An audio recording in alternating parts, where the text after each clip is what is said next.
ቅድስት ትንሽ ታሪግን አልተረፈማ ደንበደም ሆኗል። ኧረ በስመ አብ መድብል እንደነገረኝ ከሆነ ቅጥቅጥ አድርገሽ ለትንሽ ልትገዩ ስትይ ማጅራትሽን ጠቅልሎ እንደጣልሽ ነው የነገረኝ። ለትንሽ እኮ ነው ገላሽ ነበር እኮ። አንቺ ትቀልጃለሽ ወይ እንደዛ ተጋግጫው በየኔና ልጅን ትወጣያስኝ የመጣው በደና ነው። ወይኔ እናትና አባቴ ጠፋሉ ስጨራሽ እኔን እዚህ ገና በልጅነቴ ሊቀጥፈኝ ሊፖርሽ ላይ ገና በዚህ ወይኔ እናቴ ገና የነሱን እንትን ሳልጨርስ እንዴ ለገና ሊፖርሽ ላይ እንዴ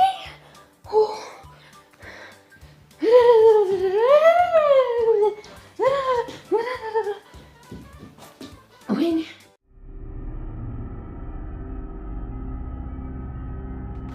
እኔ ምን ሻለም ለምን የሆነ ካፌ ነገር ቁጭ ብለን አናወራም? ኧረ እባክሽ እመከፊው ገንዘብ አለሽ ሆዳ ሁሉ ጊዜ ሰው ገንዘብ እንደበላሽ። ኧረ ተይ ግን አለም ተይ ግን ተይ ክፋት ይቅርብሽ ከኔ ተማሪ። ምን አባሽ ነው ያልሽው አንቺ? የምን አባሽ ክፋት ነው? ለእቴ ማሰበኝ ነው ክፋት? ንገሪኝ። የማይወልድ ሰው አታገቢም ማለት ነው ክፋት? ዘርሽን መተካት አለብሽ ማለት ነው ክፋት? ንገሪኝ። ትሰሚያለሽ? አንቺ በእኔ ቦታ ብትሆኚ ከዚህ ላይ ታረጊ ነበር። እሺ ያምሻል እንደ አንቺ ማነቅን ምን አመጣው እንዴ? እኔ እኮ ላንቺ ብዬ ነው። አፍሽን ዝጊ እሺ። እማዝሽን ነገር ብቻ አድርጊ። ማህሌት አላደርግም የምትይ ከሆነ ደግሞ እመኝ የማይሆን ወሬ አውርቼ ለካሌብ ሰዎች ነው ማስይዝሽ። እሺ አሁን ምን አድርጊ ነው የምትይኝ? ቅድስትና ብሩክን አለያቸው። አንቺ ብሩክን አግቢው፣ ከዛም በኋላ ከእቴ ይራቅ። ያውልሽ በእኔ በኩል እሱን የኔ ለማድረግ ብዙ ነገር ሞክሬ ነው ከስሬ የቀረሁት። ስለዚህ አሁን እኔን ተይኝ። ሌላ ዘዴ ካለሽ ሌላ ነገር ሞክሪ። አይ ማህሌት አልተውሽም። እስከ መጨረሻው ድረስ አብረሽ ልትሆኚ ቃል ገብተሻል። የምን ቃል? ብርሽን ከፈለግሽ ውሰጂ። እኔ አልፈልግም በቃኝ። አረ እንደዛ ነው እንዴ? በጣም ጥሩ። እመኚኝ በዚህ ውሳኔሽ በጣም ትጸጸቻለሽ።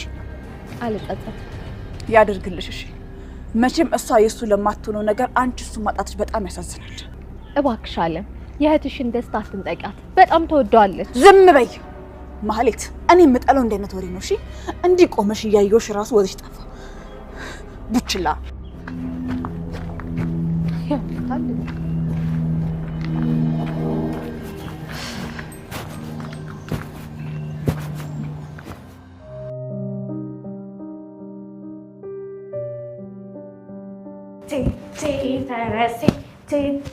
ፈረሴ ቦላ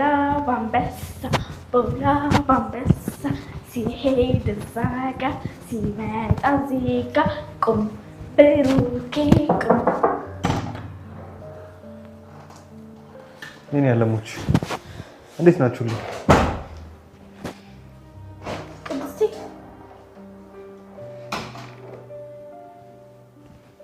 ምሳሌ እናትሽ ምን ሆና ነው? እኔ እንጃ። አሁን እኮ ስንስቅ ስንጫወት ነበር። አንተ ስትመጣ ምን ነገሩ ላይ ተመጣጣ። እሺ እኔ አሮጊት በቃ አውርቻት ልምጣሽ። ቆየ ብላ ደግሞ ሌላ ነገር እንዳይፈጠር ቶሎ ብላ ሄድና አውራት። እሺ መጣሁ።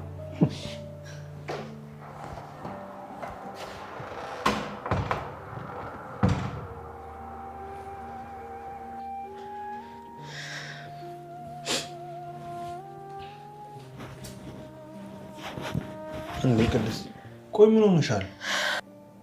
ብሩክ እኔ ምንም ነገር አልፈልግም። በቃ ዞር በልልኝ። አልፈልግም ማለት እንዴ? ቆይ እቺ አለም ናት አይደል? አለምማ በጣም ትክክል ነበረች። እንደው ምንም ነገር አልፈልግም። ምንም አልፈልግም ማለት ደግሞ ምን ማለት ነው? በቃ እኔ ምንም ነገር አልፈልግም። ሰርግና የሚባል ነገር አልፈልግም። በቃ ሰላም መሆን ነው የምፈልገው።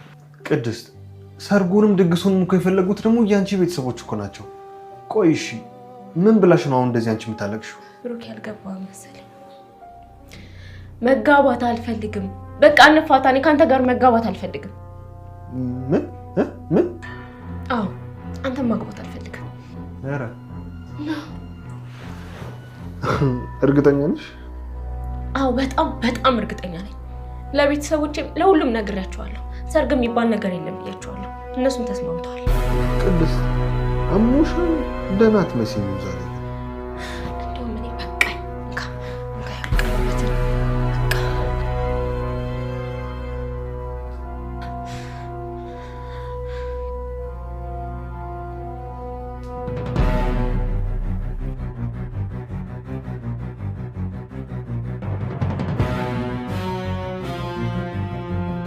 ልቡ እንዳንዳች የመታ ቤቱ ይሽከረከርበታል።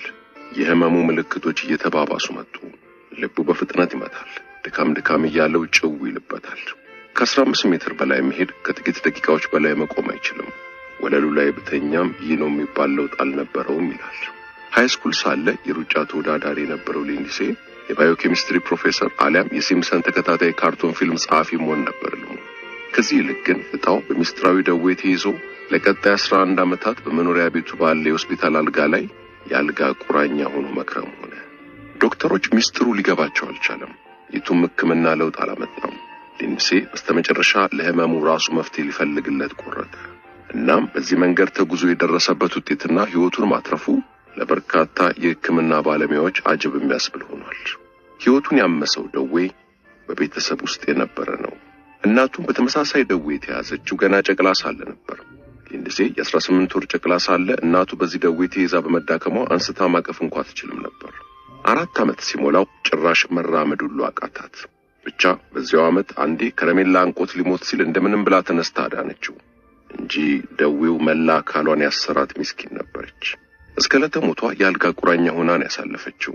ዓመታትን ከዘለቀ ምርመራ በኋላ ችግሩ ያለው የታይሮይድ እጢዋ ላይ ነው ቢባልም ወደ ማዮ ክሊኒክ ሄዳ ልዩ ሕክምና እንዳትከታተል እጅጉን ተዳክማ ነበር ይላል ልጇ ሊንድሴ። የሊንድሴ አክስትም በተመሳሳይ ደዌ ተይዛ የጫማዋን ክር እንኳን ማሰር ማትችል ሆናለች።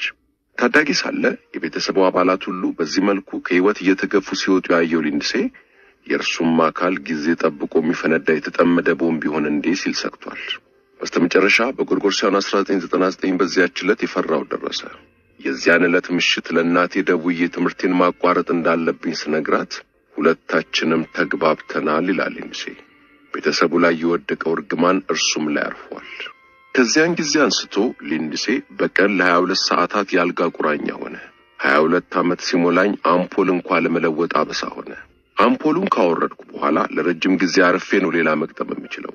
እጄን ከጥቂት ደቂቃዎች በላይ ወደ ላይ ማንሳት አልችልም። ልቤ በጣም ስለሚመታ አንዳንዴ ደረቴ ላይ ወረቀት አስቀምጬ ወረቀቱ በምቱ ኃይል ሲርገበገብ ይታያል። ሁሌ እንደደከመኝ ነው፣ ግን ደግሞ እረፍትም ያመጣል ለውጥ የለም። የልብ ምቴ ለሰዓታት 140 ይደርሳል። ጡንቻዎችን ይሸመግገኛል። ካልጋዬ ከተነሳው ወይ ልበላ ነው ወይም ወደ መጸዳጃ ቤት ለመሄድ ነው ይላል። ለህመሙ መፍትሄ ፍለጋ ሆስፒታሎችን አካሏል። አለ የተባለ ስፔሻሊስት ጋር ሁሉ ሄዷል።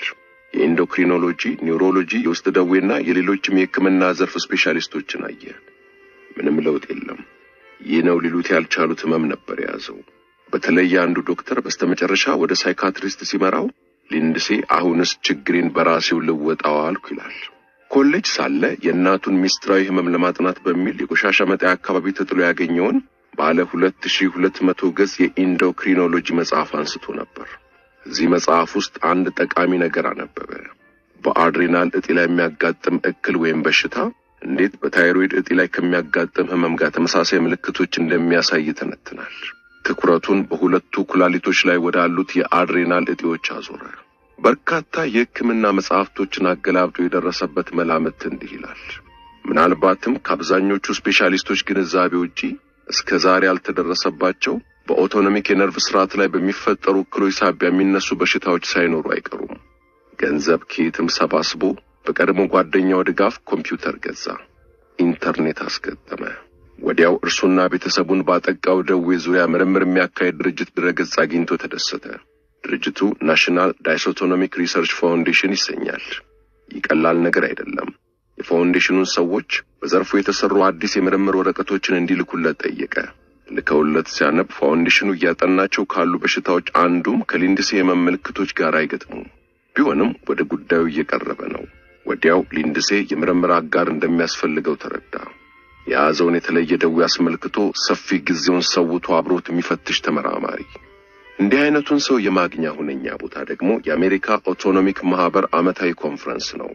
ይህ ኮንፈረንስ በመላው ዓለም ያሉ በኦቶኖመስ የነርቭ ስርዓት ላይ በሚከሰቱ ደዌዎች ዙሪያ የሚያጠኑ ተመራማሪዎች የሚሳተፉበት ነው። በጎርጎሮሳውያኑ 2002 በደቡብ ካሮላይና በተካሄደው ኮንፈረንስ ላይ ስለ በሽታው ገለጻ አደረገ። ሊንድሴ ወደ ኮንፈረንሱ ቦታ ለመሄድ ጎን ለጎን ያሉ የአውሮፕላን ወንበሮች ትኬት ገዝቶ በጓደኞቹ ድጋፍ ወንበሮች ላይ ተኝቶ ነው የደረሰው። ሙሉ ሱፉን ለብሶ በዊልቸሩ ላይ ጋለል ብሎ ወደ ኮንፈረንሱ አዳራሽ የገባው ሊንድሴ በጄስዊት ኮሌጅ እንደተማረ ሳይንቲስት ሆኖ ነበር የቀረበው። በኮንፈረንሱ ለታደሙት ምሁራን እንደ በሽተኛ ሳይሆን እንደ ድህረ ምረቃ ተማሪ ወይም ጀማሪ ተመራማሪ እንደ ባልደረባ ብጤ ለመምሰል ሞክሯል። እውነታው ግን በራሱ አካል ላይ ጥናት የሚያካሂድ ሳይንቲስት ነበር። ሊንድሴ በንግግሩ አንድ የሆነ መድኃኒት ህመሙን ለማስታገስ ሊረዳው እንደሚችል ዘርዝሮ አስረዳ። አብዛኞቹ ሳይንቲስቶች ሊንድሴ ህመሙን አስመልክቶ ያቀረበውን መላምት አልተቀበሉትም። እርግጥ ይህ ቢሆን አይገርምም። የመጀመሪያ ዲግሪ እንኳን ሳይዝ ከሃርቫርድ ዩኒቨርሲቲ፣ ከክሊቭላንድ ክሊኒክ፣ ከብሔራዊ የጤና ኢንስቲትዩት ለመጡ ሳይንቲስቶች ሳይንሱ ከሚለው ውጭ የሆነ ነገር ነው ያላቸው። ጥሩ ነገር እንደ ሳይንቲስት ነው የተቀበሉኝ። እኔም ብሆን ታመሜ ቤት በመቅረቴ የድህረ ምረቃ ትምህርቴን መከታተል ባለመቻሌ ሳልገባበት ያመለጠኝ የምርምር ዓለም ውስጥ ነው ራሴን ያገኘሁት ይላል ሊንድሴ። ንግግሩን ካቀረበ በኋላ የዩኒቨርሲቲ ኦፍ አላባማ በርሚንጋም የሕክምና ፕሮፌሰር የሆኑት ዶክተር ኤች ሴሲል ኮግላን አነጋገሩት። ዶክተሩ ለሊንድሴ አንዳች እውነት ላይ ሳትደርስ አልቀረህም አሉት። ይቀላል ነገር አይደለም። በስተመጨረሻ የምርምር አጋር አገኘ። በጎርጎሮሳውያኑ 2004 የመጀመሪያዎቹ ወራት ግድም ከሊንድሴ ጓደኞች አንዱ ኤስዩቪ መኪና ተከራይቶና ሊንድሴን ከጀርባ ፍራሽ ላይ አስተኝቶት 800 ኪሎ ሜትሮች ርቀት ላይ ወዳለው የዶክተር ኮግላን መኖሪያ በርሚንጋም ይዞት ሄደ። ሊንድሴ አካሉ የበዛ አድሬናሊን ሆርሞን ሳያመነጭ እንዳልቀረ ጠርጥሯል። ያንዳንድ ጽኑ ህሙማንን የደም ግፊት ለመጨመር ጥቅም ላይ የሚውል በአሜሪካ ምግብና መድኃኒት ቁጥጥር ባለስልጣን ፍቃድ ያገኘ ሌቮፌድ የተሰኘ መድኃኒት ያውቃል። መድኃኒቱ በበዛ አድሬናሊን ሳቢያ የሚፈጠሩ የህመም ምልክቶችን ለመቀነስ ሊያገለግል ይችላል። መድኃኒቱ ግን ከዚህ ቀደም ለዚህ ጉዳይ ውሎ አያውቅም። ቢሆንም ሊንድሴ ዶክተር ኮግላን ይህን መድኃኒት በተለየ መልኩ ለእርሱ ቀምመው እንዲሰጡት አሳመናቸው። እናም ለቀጣይ 6 ዓመታት በየቀኑ ለ24 ሰዓታት ይህን መድኃኒት በደም ስር ወስዷል። መድኃኒቱ ህመሙን በተወሰነ መልኩ ጋብ አድርጎለት ለተወሰኑ ጊዜያት ቤት ውስጥ መንቀሳቀስ ቻለ። ታላቅ ምርታ ነው። ያም ሆኖ ለሕክምና ቀጠሮ ለሃይስኩል ጓደኞቹ ዳግም የመገናኛ ዝግጅትና በጥቂት ሰርጎች ላይ ለመታደም ካልሆነ በቀር ለዓመታት በቤቱ ተወስኖ ቆይቷል። ለምንድነው የሚደክመኝ ሲል ይጠይቃል ሊንድሴ። ያስባል። ለምን?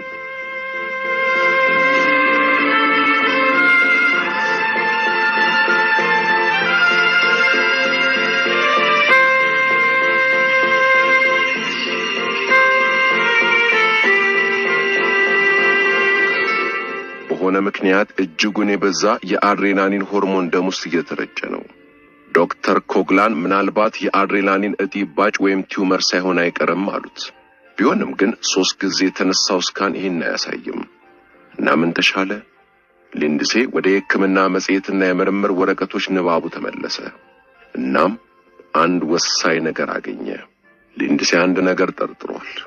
በአድሬናል እጢው ውስጥ እባጭ ሳይሆን ግን ልክ እንደ እባጭ የሚያደርገው ነገር ሳይኖር አይቀርም። በጎርጎሮሳውያኑ 2006 ያደረገው ስካን ሊንድሴ ከጠረጠረው ጋር በሚሄድ መልኩ የአድሬናል እጢዎቹ ጤናማ ባልሆነ መልኩ በጉልህ ፏ ብለው አሳየ። ይህ ደግሞ ሊንድሴ ከጠረጠረው ነገር ጋር አብሮ መሄድ ነው። ዶክተር ኮግላን ለሊንድሴ ደውለው አግኝተነዋል አሉት። ሁኔታው ባይላተራል አድሬናል ሜዱላሪ ሃይፐርፕሌዥያ ይሰኛል። የሆነው እንዲህ ነው። በሊንድሴ አድሬናል እጢዎች የውስጠኛው ክፍል ውስጥ ያሉት ሜዱላዎች ከማደጋቸው የተነሳ እንደ እባጭ ሆነዋል። እንደ እባጭ ያደርጋቸዋል። በዚህም ሳቢያ የአድሬናል እጢዎቹ ከመጠን በላይ አድሬናሊን ሆርሞን ወደ ደም ውስጥ ይረጫሉ። ይህ ነው የህመሙ ሰበብ። የዘርፉ ኤክስፐርቶች ይህን ሊያምኑ አልቻሉም። ዶክተር ኮግላን በሕክምናው ዘርፍ ያላቸውን ተቀባይነት አደጋ ላይ ጥሎ ማለት ይቻላል ይህን አዲስ መላምት ደግፈው ቆሙ። ሊንድሴ የሕክምና ምርምር ወረቀቶችን ሲፈትሽ በዚህ ህመም የተጠቁ የተመዘገቡ 32 ሰዎችን ብቻ ነው ማግኘት የቻለው። ይህ ማለት ብሏል ሊንድሴ በ2018 በቴዴክስ መድረክ ላይ ቀርቦ ስለ ታሪኩ ሲያወጋ። ይህ ማለት አሜሪካውያን እስካሁን 45 ፕሬዝዳንቶች ነው ያሉን። ይህ በሽታ ከስንት አንድ የሚያጋጥም ከመሆኑ የተነሳ በዚህ በሽታ ከመያዝ ይልቅ የአሜሪካ ፕሬዝዳንት ሆኖ የመመረጥ ዕድል ይሰፋል። እናም ሊንድሴ ከበሽታው የሚገላግለውን ቀላል መፍትሄ አቀረበ። የአድሬናል እጢውን ከፍቶ ሜዱላ የሚሰኘውን የውስጠኛውን ክፍል አውጥቶ መልሶ መስፋት። ጉዳዩ የተቀቀለ እንቁላልን ከፍቶ አስኳሉን አውጥቶ መልሶ እንደመግጠም ያለ ነው። ይህን ቀዶ ሕክምና ካገኘው ጤና ይመለሳል አለ ሊንድሴ። የሊንድሴ ግል ሐኪም ዶክተር ክሪስ ባወር የሊንድሴን ጉዳይ ከስንት አንድ የሚያጋጥሙ በሽታዎች አይነተኛ ምሳሌ ብለውታል። የእርሱ ህመም በመማሪያ መጽሐፍቶች ውስጥ የለም። ስለዚህም ከእርሱ ጋር አብረን ነው ስለ ህመሙና መፍትሄው ያወቅነው የተማርነው ይላሉ። እናም በስተመጨረሻ ሊንድሴ አንድ ደፋር ውሳኔ ላይ ደረሰ። ችግሬን አውቀዋለሁ። ከበሽታ የሚያድነኝ ቀዶ ሕክምና ከሌለ እኔ ራሴው ፈጥረዋለሁ አለ። ይህ ሆነው እንግዲህ በበሽታው ተይዞ አልጋ ከያዘ ከ7 ዓመት በኋላ። በዚህ ረገድ ትልቅ ጉዳይ ላይ የደረሰው በጎርጎሮሳውያኑ 2008 ነው። ሊንድሴ የጆርጂያ ስቴት ዩኒቨርሲቲ ሳይንቲስት በ1980 በአይጦች ላይ ያደረገውን የምርምር ውጤት አገኘ። ሳይንቲስቱ ከአይጦች አድሬናል እጢ የውስጠኛውን ክፍል ወይም ሜዱላውን እንዴት እንዳወጣ ሲገልጽ ያሰፈረው እንዲህ ይላል። የአይጧን የአድሬናል እጢ በምላጭ ቆርጬ በመክፈት ጫን ስለው ሜዱላው ልክ እንደ ብጉር ቡጥርቅ ብሎ ወጣ። በቃ ምን ያህል ቀላል ነው። ይህን ጉዳይ ለቀዶ ሕክምና ዶክተሮቹ ሲነግራቸው ግን በሰው ልጅ ላይ ይህን ማድረግ የማይታሰብ ነው አሉት። ንባቡን ቀጠለ። በጎርጎሮሳውያኑ 1926 በሃርቫርድ ዩኒቨርሲቲ በድመቶች ላይ የተካሄደ ከአድሬናል እጢ ሜዱላ የማውጣት ጥናት ቢያገኝም ተመራማሪው እንዴት ሜዱላውን እንዳወጣ ዘርዝሮ የጻፈው ነገር የለም።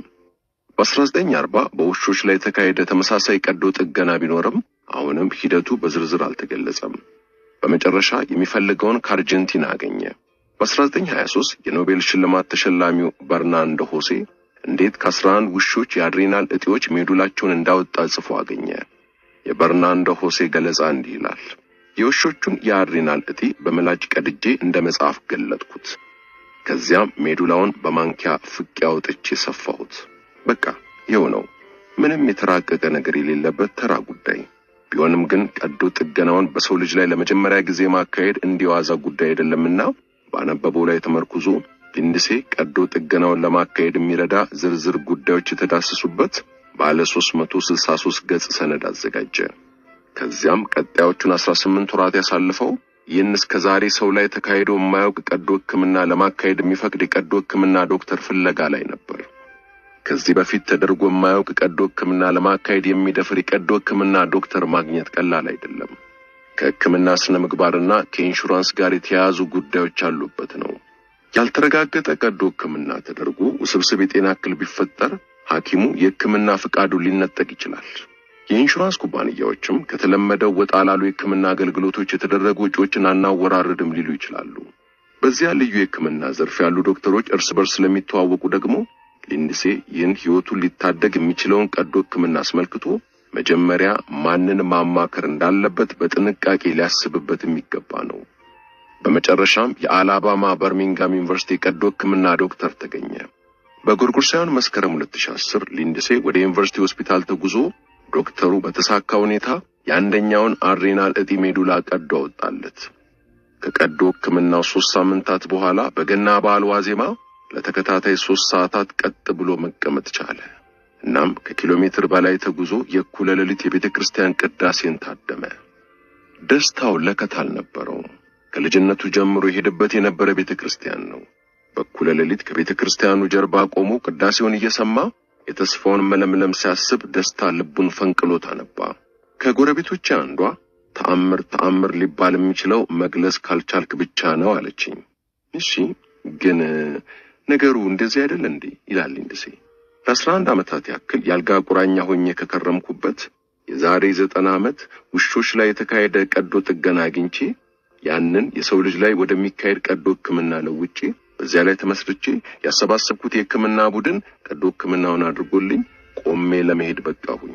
አሁን ይህ ነው ታሪኬ። እንዲህ ሊገለጽ ይችላል። እናም ደግሞ እንዲህም ተገልጾም አሁንም ተአምር ነው ይላል ሊንድሴ።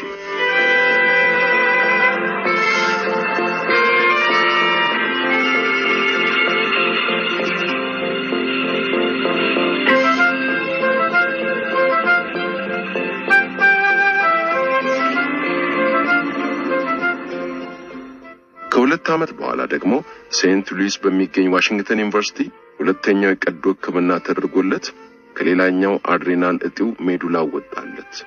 ከዓመት በኋላ ጤናው በጣም በመሻሻሉ ከጓደኞቹ ጋር ለሽርሽር ወደ ባሃማስ ለመሄድ በቃ። ውቅያኖስ ሲያይ የመጀመሪያ ጊዜው ነበር። በ2014 መግቢያ ግድም አንዳንድ መድኃኒቶቹን አቆመ። በአጠቃላይ ከ14 ዓመታት በኋላ ጤናው ተመልሶለት ለመንቀሳቀስ በቃ። ከ14 ዓመታት 11ዱን ያልጋ ቁራኛ ሆኖ ነበር ያሳለፈው። ሊንድሴን የረዱት ዶክተር ኮግላን የሊንድሴን ጤና መሻሻል አይተው በ2015 አረፉ። አሁን ላይ ልክ እንደርሱ ከስንት አንዴ በሚያጋጥሙ በሽታዎች የተያዙ ሰዎችን እየረዳ ይገኛል። ያጋጠመውን ችግር ተጋፍጦ ለህመሙ መፍትሄ ማግኘት ችሏል። እናቱ ግን እንኳንስ ቀዶ ሕክምና ሊደረግላት ይቅርና ወደ ሌላ ቦታ ለመጓጓዝም በሚያዳግት መልኩ ስለተዳከመች ልጇ የፈጠረው ቀዶ ሕክምና ሊደረግላት አልቻለም። በ2016 አረፈች። ሊንድሴ ያቋረጠውን የዩኒቨርሲቲ ትምህርቱን ቀጥሎ ከመመረቂያው 16 ዓመታት በኋላ በ2016 ከዚያው ዩኒቨርሲቲ በባዮሎጂ ለመመረቅ በቃ። ሊንድሴ አሁን 44 ዓመቱ ነው። ከያኔ ዩኒቨርሲቲ ጓደኞቹ አብዛኞቹ አግብተው ልጆች አፍርተዋል። በ2017 ሊንድሴ በተማረበት ሃይስኩል የምረቃ ስነ ስርዓት ላይ ተገኝቶ ታሪኩን አውግቷል። አሁንም በየቀኑ 9 መድኃኒቶች ቢወስድም ጤናው ሙሉ ለሙሉ ተመልሷል ባይባልም ተንቀሳቅሶ መስራት መቻሉም ትልቅ ነገር ነው። እርሱ የፈጠረው አዲሱ የቀዶ ሕክምና ስልትም እርሱም በለከፈው በሽታ ለሚያዙ የፈውስ ብርሃን ፈንጥቋል። በ21 ዓመቱ ያለመው የነበረውን የባዮሎጂ ፕሮፌሰር ባይሆንም ለራሱ ህመም መፍትሄ ፍለጋ ያካበተውን ዕውቀት ተጠቅሞ አሁን ላይ የሕክምና አማካሪ ሆኗል። ከስንት አንዴ በሚያጋጥሙ በሽታዎች የተያዙ ህመምተኞችንና እነርሱን የሚያክሙ ዶክተሮችን ያማክራል። ዶክተር ላውረንስ ቹ ከስንት አንዴ በሚያጋጥም በሽታ የተያዙ ህመምተኞች ሲያጋጥሙት ምክር የሚጠይቀው ሊንድሴን ነው። እኔ የስታንፈርድ ዩኒቨርሲቲ ሕክምና ፕሮፌሰር ነኝ እና መፍትሄ ያጣሁለት ከስንት አንዴ የሚያጋጥም ደዌ ሲገጥመኝ ምክር የምጠይቀው ዳግን ነው ይላል። የዚህ ጉዳይ ምርጡ አማካሪ እርሱ ነው ይላል። ሊንድሴ የስታንፈርድና የሃርቫርድ የሕክምና ትምህርት ቤቶችን ጨምሮ በበርካታ የሕክምና ኮንፈረንሶች ላይ ንግግር አድርጓል። ተለምዷዊ መልስ ለሌላቸው ችግሮች መፍትሄ የማግኘት ተሰጥኦውን ተጠቅሞ ለማከም አዳጋች በሆኑ በሽታዎች ለተያዙ ህመምተኞች መልስ ፍለጋውን ተያይዞታል። ሰዎች ረድተውኛል ይላል ሊንድሴ። አሁን ደግሞ ሰዎችን መርዳት አለብኝ። ሊንድሴ በቴዴክስ ንግግሩ ላይ ከችግሩ አዘቅት ለመውጣት ስለተጠቀመበት ስልት ሲያወጋ ጨለምተኝነት ወይም ፔሲሚዝም አደገኛ ወጥመድ ነው። ገና ሳትሞክር ላይሳካልኝ ይችላል ብለህ ተስፋ ቆርጠህ እንድትቀር ያደርግሃል ይላል።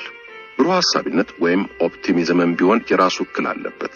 ይሳካልኛል ብለህ ደምድመህ ትነሳና ውድቀት ሲያጋጥምህ ልብ ሊሰበር ይችላል። እርግጥ በቀን ተቀን ህይወት ጨለምተኛ ከመሆን ብሩህ ሐሳቢ መሆን ይሻላል። ትልቅ ችግር ሲያጋጥምህ ግን ጨለምተኛም ብሩህ ሐሳቢ መሆን ለችግር ይዳርጉሃል። ምክንያቱም ሁለቱም ገና ሳትሞክር በስሜት ተነሳስተህ እንድትደመድም ያደርጉሃል። ይሄ ግን ተገቢ አይደለም። የኔ ስልት ተስፋ፣ ሳይንስና እምነት ናቸው። ተስፋ ማለት ለኔ አንዳች አዎንታዊ ነገር ይመጣል ብሎ ማመን ነው። እናም ከህልሜ የላቀ ነገር ቢመጣ እንኳ ተዘጋጅቶ መጠበቅ ነው። ሳይንስ ደግሞ ነገሮችን በንጹህ ዓይን አይቼ ሙከራው ላይ እንዳተኩር ገና ከመሞከሬ በፊት አላስፈላጊ ስሜታዊ ውጥንቅጥ ውስጥ እንዳልገባ ይታደገኛል። ትኩረቴ ሂደቱ ላይ ብቻ ይሆናል። እምነት ደግሞ የቻልኩትን ያክል እንድጥር ያተጋኛል። ሕይወታችንን ሙሉ ለሙሉ መቆጣጠር አንችልም። ይሄ ባይመቸኝም ግን እውነት ነው እና እምነት ስራዬ ላይ እንዳተኩር ያደርገኛል። እና ስራዬ ምንድነው? ሙከራዬን፣ ምርምሬን ማካሄድ። እኔ ሙከራለሁ፣ ውጤቱን ለፈጣሪ ተወዋለሁ። ይህ ነው የኔ ስልት። ለ14 ዓመታት በዘለቀው ትግል እንድተጋ የረዳኝ ከውድቀትና ሽንፈት የታደገኝ ነው። ሌሎችንም ሊረዳ ይችላል ብዬ አስባለሁ። ተስፋ፣ ሳይንስና እምነት። ይህ ነው የኔ ስልት።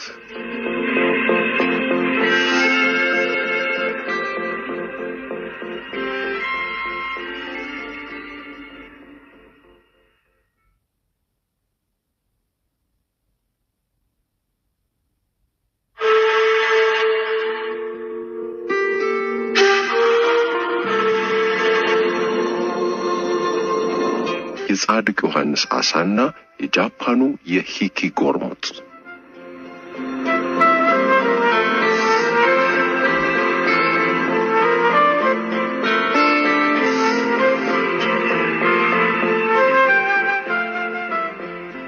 ከ1660 እስከ 1674 በጎንደር ነግሰው የነበሩትና ጻድቅ ዮሐንስ በሚል ቅጽል የሚታወቁት አፄ ዮሐንስ አንደኛ አላፍ ሰገድ ንግስናውና ሀገር የማስተዳደሩ ነገር እምብዛም አይጥማቸውም ነበር ነው የሚባለው።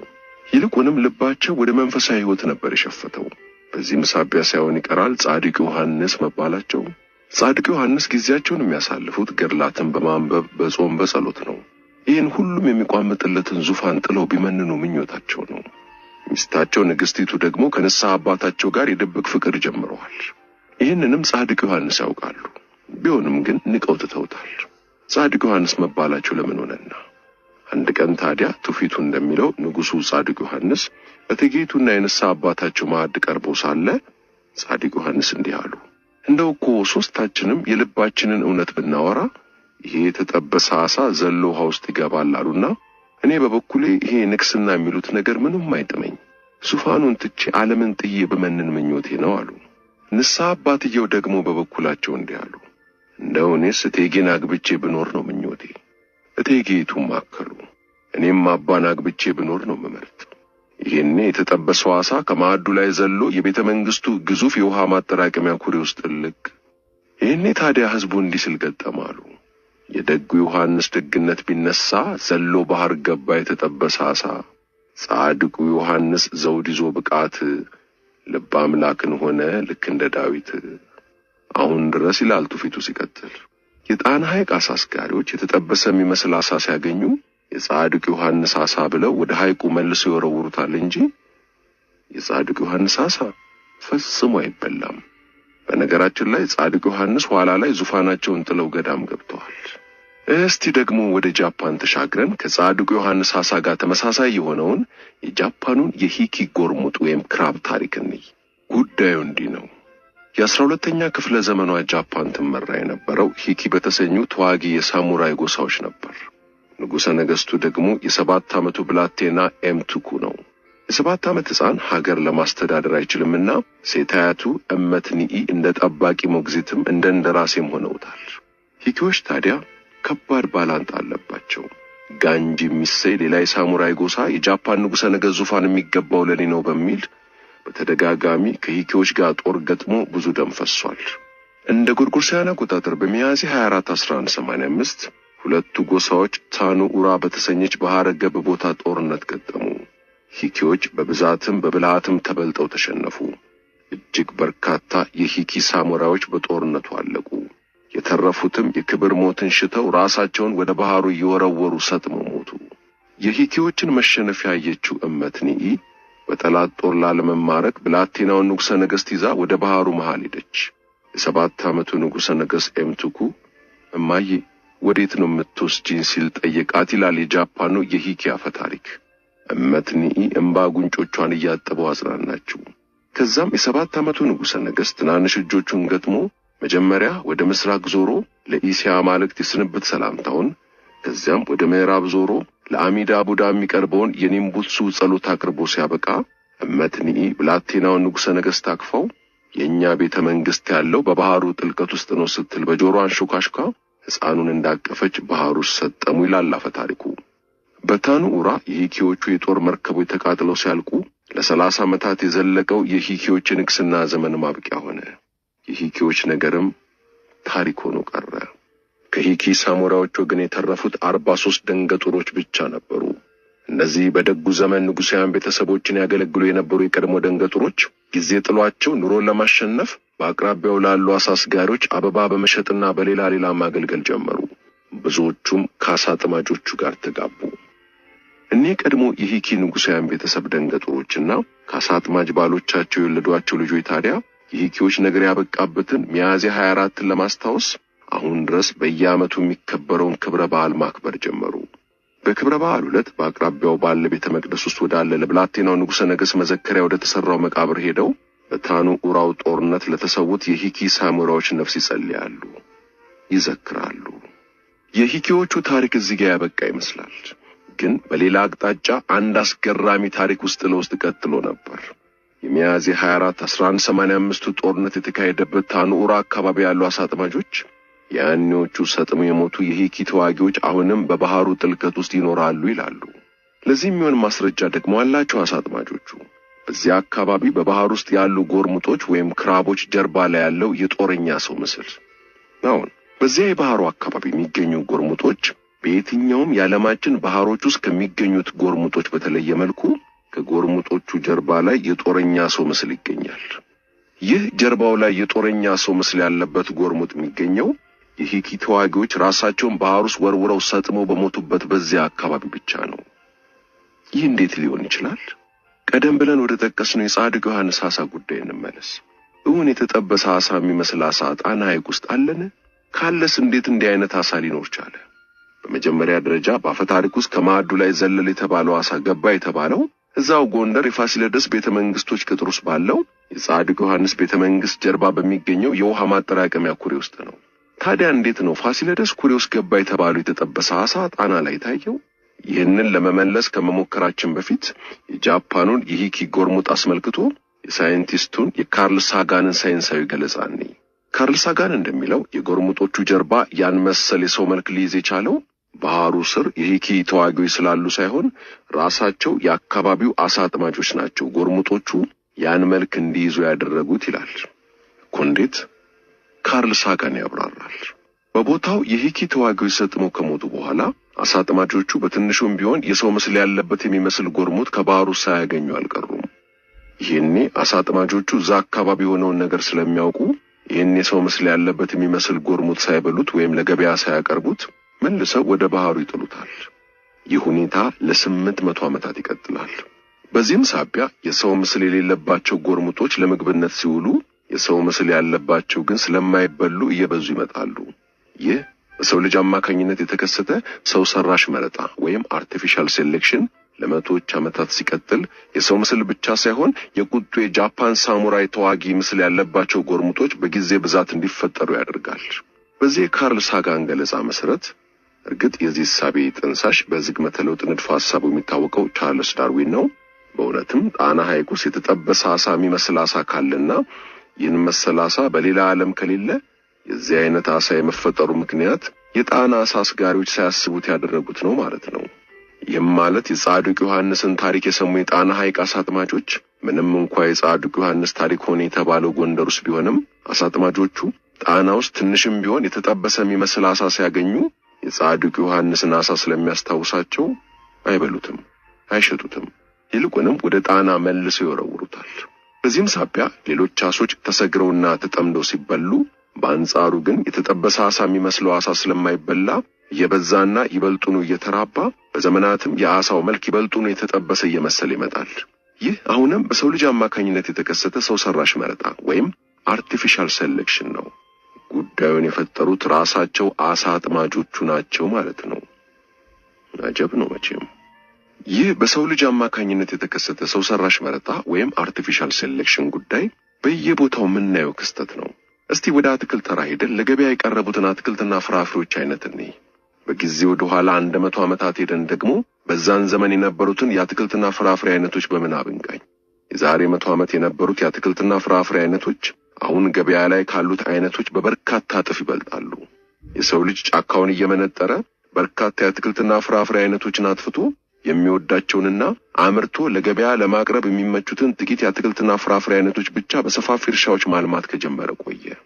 ስለዚህም አሁን ላይ የምናያቸው የአትክልትና ፍራፍሬ አይነቶች ማንጎ፣ አቮካዶ፣ ሰላጣ ወዘተ በስፋት ለመሰራጨታቸው ሰበቡ ተፈጥሮ ሳትሆን በሰው ልጅ አማካኝነት የተከሰተ የሰው ሰራሽ መረጣ ወይም አርቲፊሻል ሴሌክሽን ውጤት ነው። የድንች ሀገሩ ደቡብ አሜሪካ ነበር። ቡና ከኢትዮጵያ ውጭ አልነበረም። የሻይ ሀገሩ ደግሞ ቻይና ነች። ዝርዝሩ ብዙ ነው። ዓለም አቀፍ ግንኙነት እየጨመረ ሲመጣ ግን ቀስ በቀስ በአንድ አካባቢ ብቻ ተወስነው የነበሩ ዝርያዎች ወደ ሌሎች አካባቢዎች መዳረስ ጀመሩ። ከዚሁ ጋር ተያይዞ አካባቢያዊ ምርጫዎችን የሚጫን ዓለም አቀፋዊ ባህል እየበረታ ሲመጣ ሰዎች ስፍር ቁጥር ከሌላቸው የአትክልት የፍራፍሬና የተክል አይነቶች ጥቂቶቹን ብቻ መርጠን እነሱን አነገስን። አሳ አጥማጆቹ ባለመብላትና መልሶ ወደ ባህሩና ወደ ሐይቁ በመወርወር ነው። የተቀረው ዓለም ግን በተቃራኒው ጫካውን መንጥሮ ገደሉን ደልድሎ የሚወዱትን አትክልት ፍራፍሬና እህል በመዝራት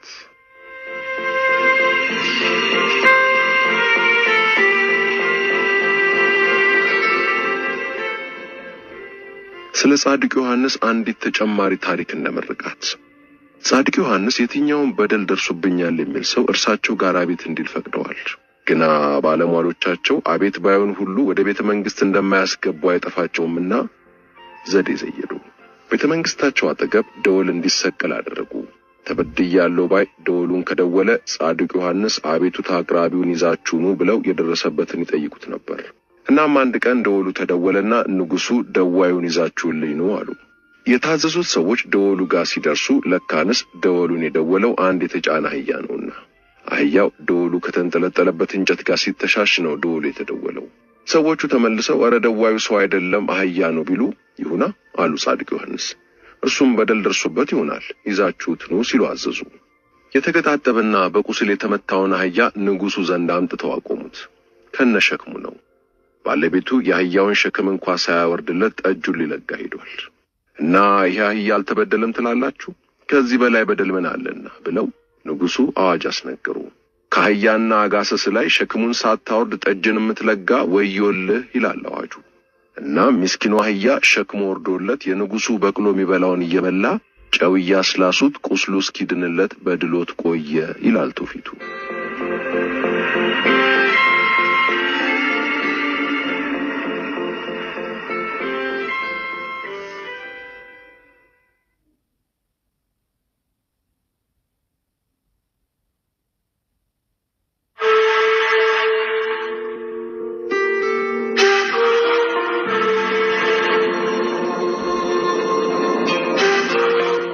ነገረ ድንች ግሩም የዓለማችን ምርጥ ታሪኮችን ያጣጣመው አንድ ወዳጄ ኧረ እባክህ ጥፊ እንኳን ይደገማል ሌላም ጀባበለን አለኝ። እንዴት አልኩት። ታዲያ በቀጣዩ ጥራዝ ምን አይነት ታሪኮችን እንጠብቅ አለ። ሁሉም አይነት ታሪኮች አሉ፣ ምንም የሚቀር ጉዳይ የለም። የዚህን የሃሊል ጅብራን የኦሾ ትረካዎች አስደናቂ ታሪኮች፣ ሳይንስ፣ ሂሳብ፣ ዮጋ እናም ደግሞ አንድ አስደናቂ የድንች ታሪክ ስለው ከሚወዳቸው ከዘረዘርኩት ሁሉ መጨረሻ ያልኩት ትኩረቱን ሳበው። ማለቴ ድንች አለኝ። አዎ ስለ ድንች ምን ነው አልኩት። ፊቱ ላይ የበራው ብርሃን ጨለም ሲል አይቼ ለነገሩማ ይገባኛል ለምን ክፍት እንዳለው። አፍ አውጥቶ አይናገረው እንጂ ድንችን የተመለከተ ታሪክ በቀጣዩ መጽሐፊ ውስጥ አካትታለሁ ማለቴ ለምን ቅር እንዳሰኘው አይተፋኝም። አሁን እስቲ ድንች ምን የሚጻፍ ቁም ነገር አለውና ነው? ሰው ድንች በልቶ ሊመራመር ሊፈጥር ይችላል። አለም ከጓደኞቹ ጋር ካፍቴሪያ ውስጥ ተቀምጦ የድንች ቺፕሱን በካቻፕ ነክሮ ከሽ ያደረገ ስለ ዘመኑ ቴክኖሎጂ ምጥቀት፣ ስለ ጥንታዊ ስልጣኔዎች ዕውቀት፣ አርቲፊሻል ኢንተለጀንስ ስለደቀነው ስጋት፣ ስለ ሳይንሳዊ ሳቢዎች፣ ስለ ጊዜያዊ ሽሬ ፍልስፍናዎች ሊያወራ ይችላል እንጂ እንዴት ስለ ድንች ይጽፋል? እስቲ አሁን ድንች ምን የሚጻፍ ቁም ነገር አለውና ነው? አይ ይሄ ልጅ ያችን የበፊቷን መጽሐፍማ በአጋጣሚ መሆን አለበት እንጂ እንዴት ነው እንግዲህ አንድ ጸሐፊ አፉን ሞልቶ በቀጣዩ መጽሐፌ ከማካተታቸው ጽሑፎች አንዱ በድንች ዙሪያ ነው የሚያጠነጥነው፣ ስለ ድንች ነው የምጽፈው የሚለው የሆነ ድንች ራስ ሳይልም አይቀርም። ለነገሩ የሰው ልጅ ስለምንም ነገር ቢያወራ ስለምንም ነገር ቢጽፍ ሁሌም የሚያወራ የሚጽፈው ስለ ራሱ ስለ ሰው ልጅ ነው። አሁና በአንዲት በረሮ ታሪክ ላይ የሚያጠነጥን የአኒሜሽን ፊልም ለማየት ሚሊዮኖች ወደ ሲኒማ ቤት የሚተሙት የበረሮ ታሪክ አሳስቧቸው ይመስላችኋል? ድንቄም የሰው ልጅ በበረሮዋ ተጋድሎስ ምንጊዜም የሚታየው የራሱ ታሪክና ጣፈንታ ነው። ማህሌት ያሬድም ለበርካታ ጊዜያት ወድቆ ሳይታክት በጥረቱ በስተመጨረሻ ዛፉ ላይ ወጥቶ የዛፏን ቅጠል ከበላው ትል ትዕግስትን ተስፋ ለመቁረጥን ተማረም አይደለም የሚለው ትውፊታችን። ሰው የሁሉም ነገር መለኪያ ነው ያለው ማን ነበር? ያም ሆነ ግን ወዳጆች አሁን በግድም ይሁን በውድ ማወጋችሁ ስለ ድንች ነው እንዴ። ስንት ዘመን እሱን እየበላን ስለ ስንቱ የተራቀቀ ነገር አወጋን።